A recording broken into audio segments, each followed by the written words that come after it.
This morning we're going to return to mindfulness practice, which we haven't done for a little while. And just every time we come back to a practice, I try and point out some useful things about it. So mindfulness is useful in quite a few ways. And I'll go for a couple. One of the ways is that it helps us to see that everything is just temporary and passing. So we see this constant stream of stuff coming and going, maybe whether that's thoughts or sounds or sensations or whatever it is, it just comes and goes. Nothing ever actually stays the whole time. So when we step back as this sort of observer or witness, sometimes people call it, we notice that. We notice that stuff is just coming and going. Um, and the useful thing about that is that when we apply that to our waking life, or our real life, whatever you want to call it, um, it helps us to remember that things that arise that maybe we don't like, or maybe we do like and over attach to, that all those things will come and go as well.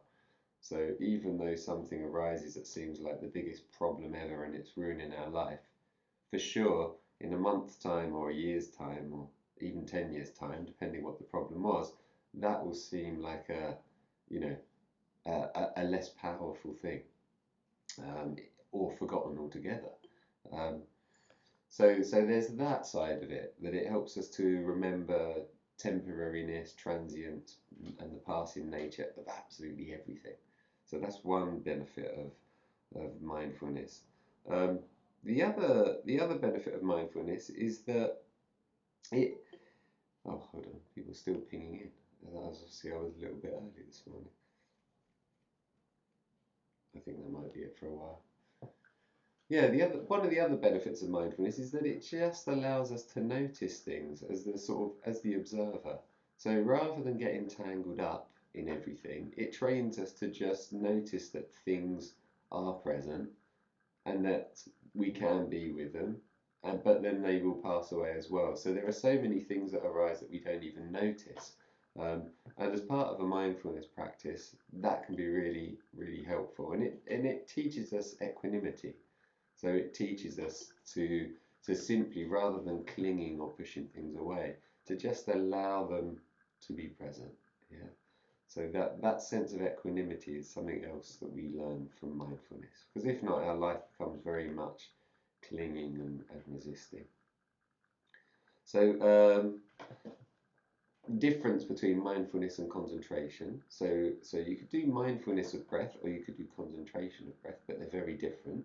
Mindfulness of breath is just the noticing. It's not steering it, it's not changing it, it's just being this observer of all the qualities, if you like. Whereas concentration would be very much quite a willful focusing. And then what we did the other day, that practice we did last time, where we rest more in the awareness, that's different again, because in that we, rather than just focusing on things that are coming and going, we start to look at the underlying awareness itself, and that almost becomes the focus of our practice. So they're all very subtly different, and they all have very different purposes. But anyway, let's dive in. That was my 4 minutes of talking. I won't go over it. But just as a heads up, this is a mindfulness practice, which is a noticing or an observing or an allowing of everything to come and go. So make sure you're comfortable. Make sure you're warm enough. Don't know how cold it is there. It's very warm here, bizarrely.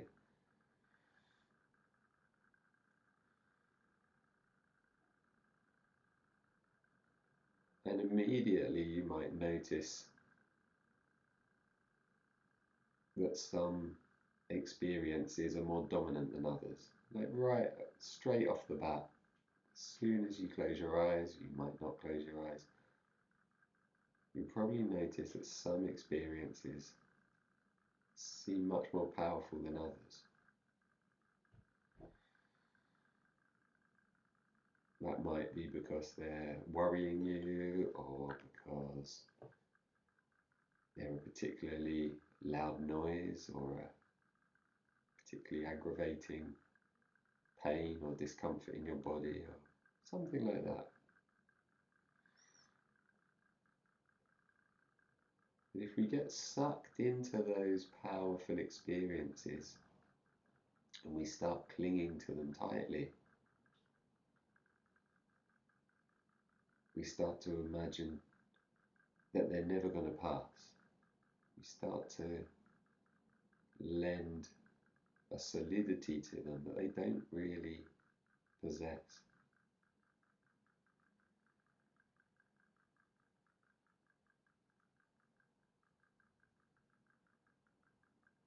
And secondly, we stop noticing everything else. We become blinded by these one or two powerful experiences.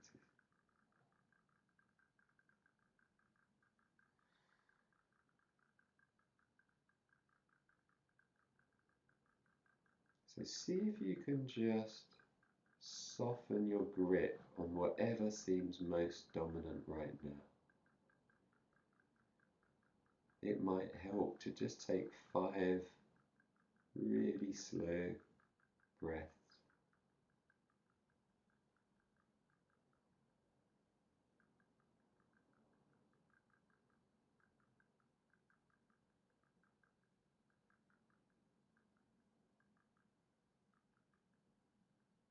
Every time you breathe out, just softening or loosening your grip on whatever seems to be most dominant right now.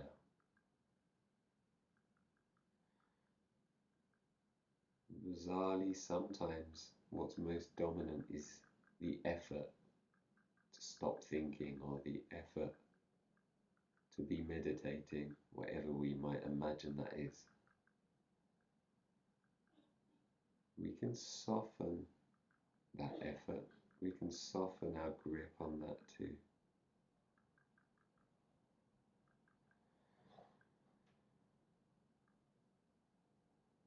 Remembering that what we're practicing and what we imagine we're looking for, that peace,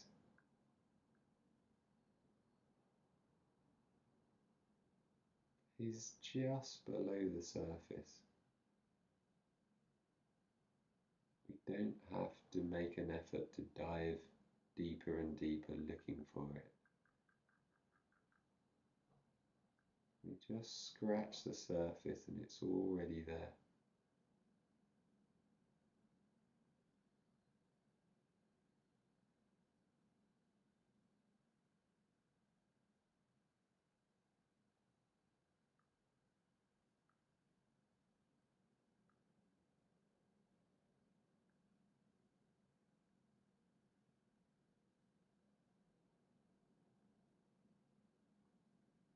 So generally when the mind is clinging to something, to an experience or an effort, we'll feel that in the body, tension in the shoulders. Shoulders might be pulled up slightly, tension in the jaw or the tummy.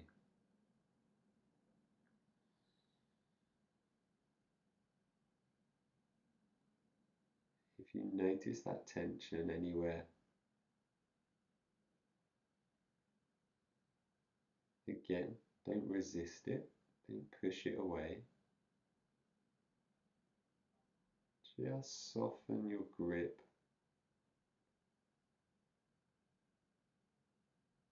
Try a little bit less hard.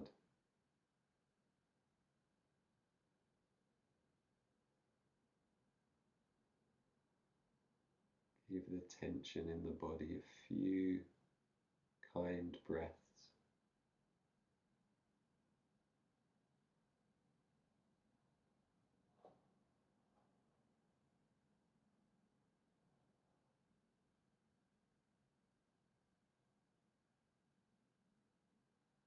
And start to feel it just melting away.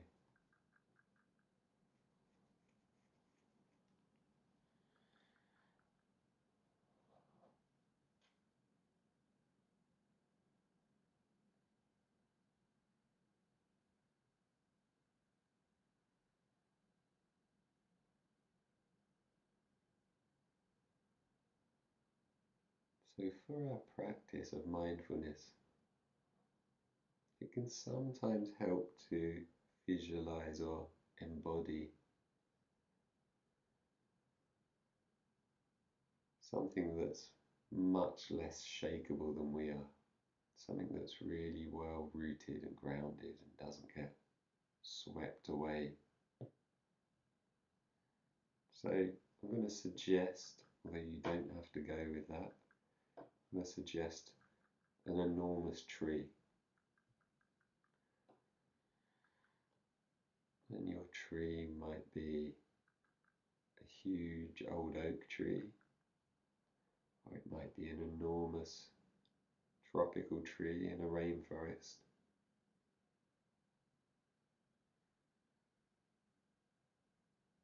And if you don't find it easy to visualize things, that's fine. We don't all visualize well. Just see if you can get a sense of that tree being really deeply rooted in the ground. And that's the grounding that we work from.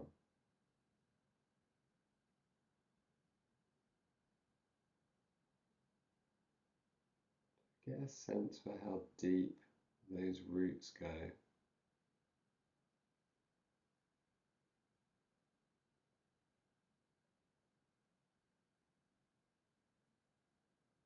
A real connection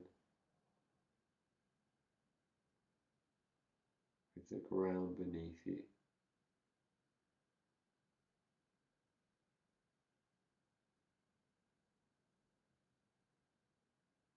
Holding you steady, whatever happens above ground.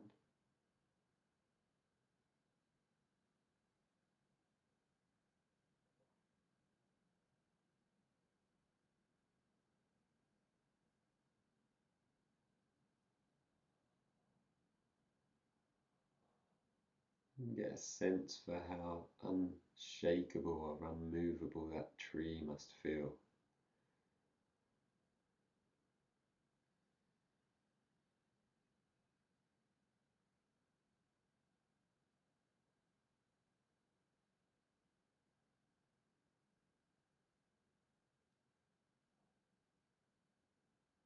And we start to move up the trunk of the tree.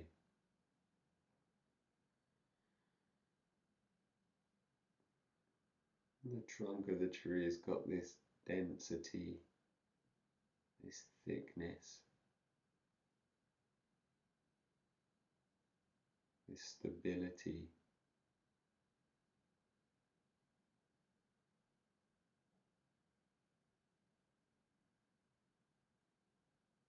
It stood there maybe hundreds of years,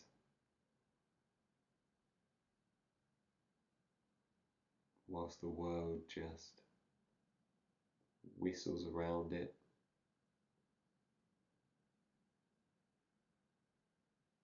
Wind finds a way around the trunk.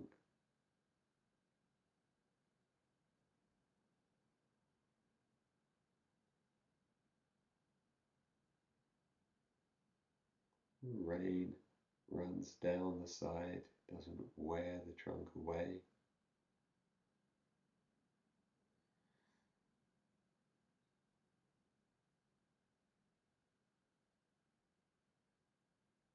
However strong the weather is, trunk just stands there, not upset by the weather or attached to the weather.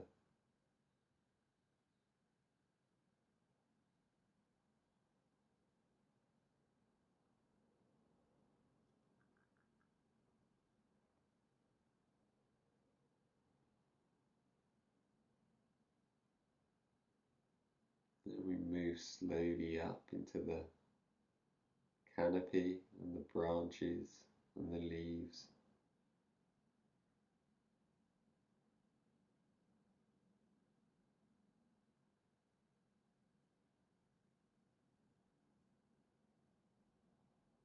And we you might get a sense or a feeling that this is how we are connected to all the experiences around us. These tiny branches, tiny leaves.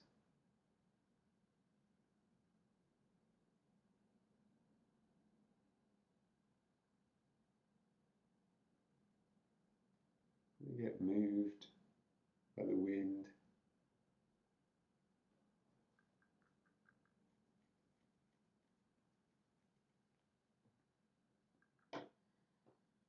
They might get blown about more. Sometimes it feels as if things in life blow us about, throw us around.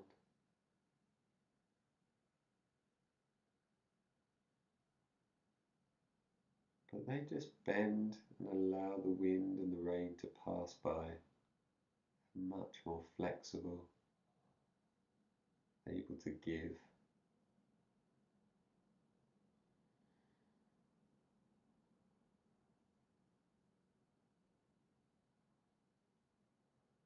They know that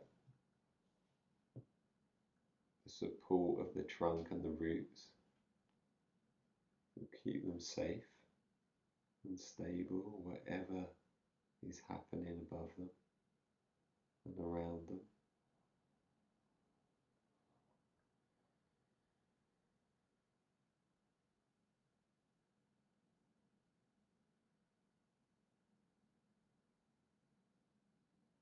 The animals might visit, birds land for a while, just as thoughts settle for a while.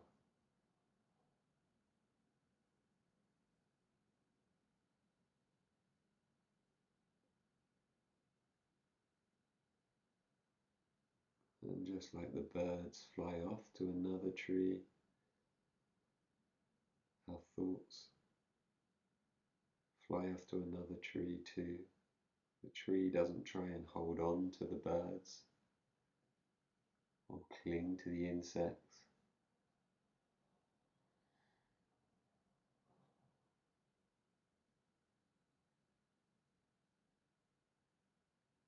The tree is just still, unaffected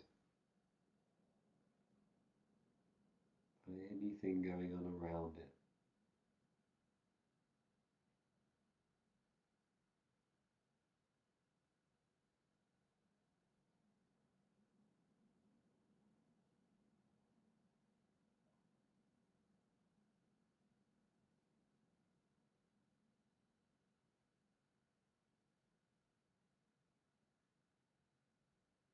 You might compare the seasons that pass by the tree, summer and winter, or dry and rainy. They're just like those longer term shifts in our life.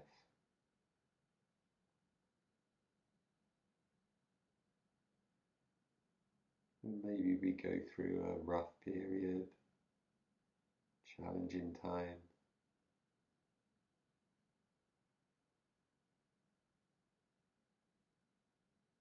And other times seem to be lighter, easier. That's just the nature of the seasons changing.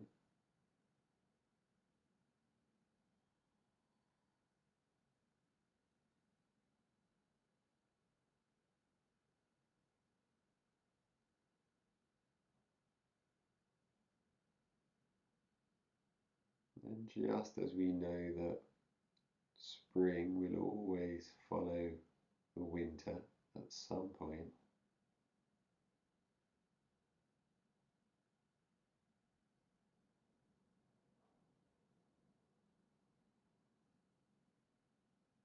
we can practice some equanimity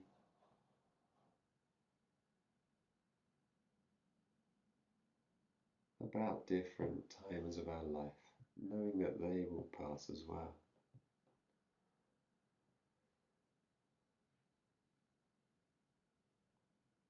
So clinging less to the good times, knowing that it's just their nature to pass at some point.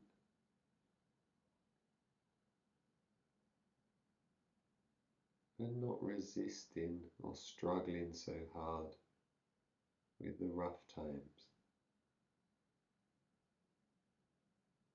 Knowing that we can just ride them out and they will pass as well.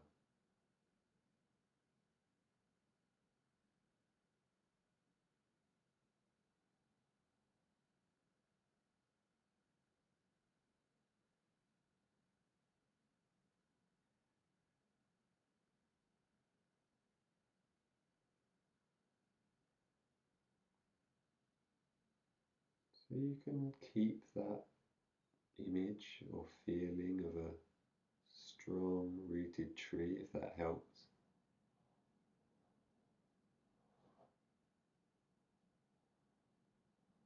But you can just drop back into the physical body and practice from there.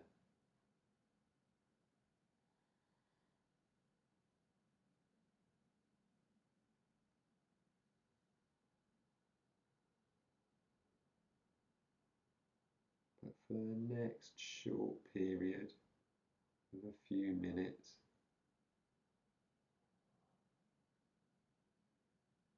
just notice how everything comes and goes.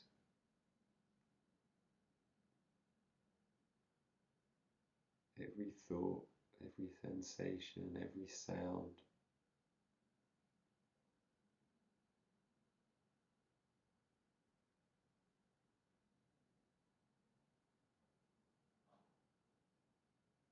No experience lasts longer than the blink of an eye before it's replaced by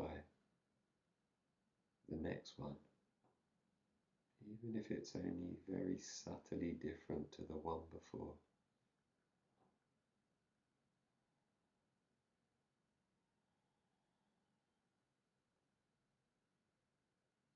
Every moment we have never ever experienced that moment before and will never experience it again.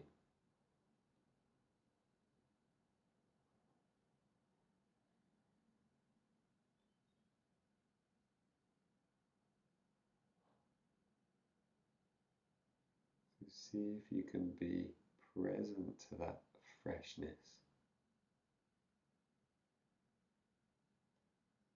to the aliveness of each moment.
As soon as you feel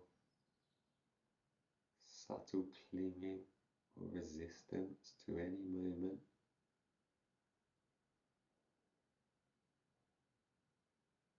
just soften your grip as you breathe out.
You can always come back to this practice at any point during the day. In fact, the moments when we notice we're clinging or resisting, or we're being thrown around by our thoughts or by events, they are the loud bells that remind us to come back to the practice. They wake us up.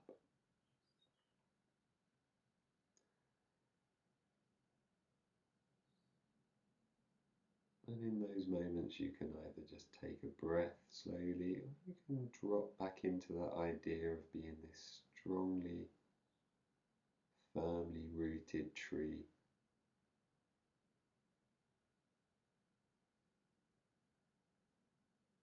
And whatever goes on around it, ultimately, it's unshakable.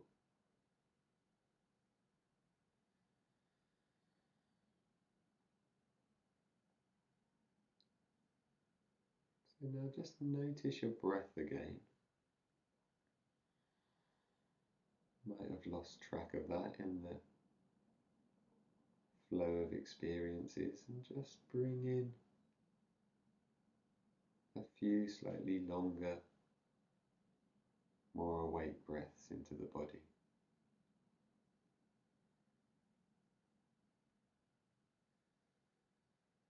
Allow that breath just to fill up your arms and legs, your hands and your feet.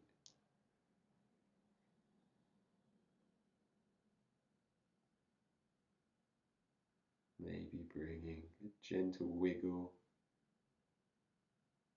to your fingers and toes, your wrists, ankles.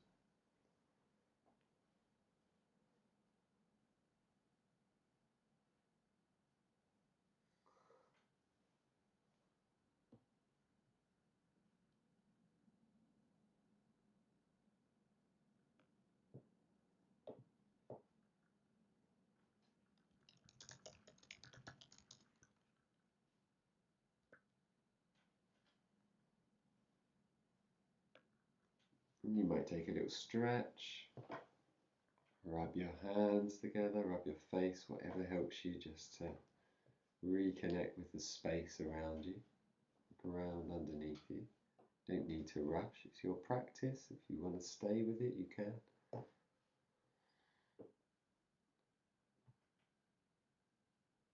Just allowing your eyes to open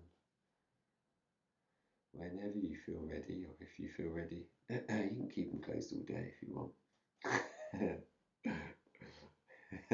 Might bump into a few things, but you know, be an experience.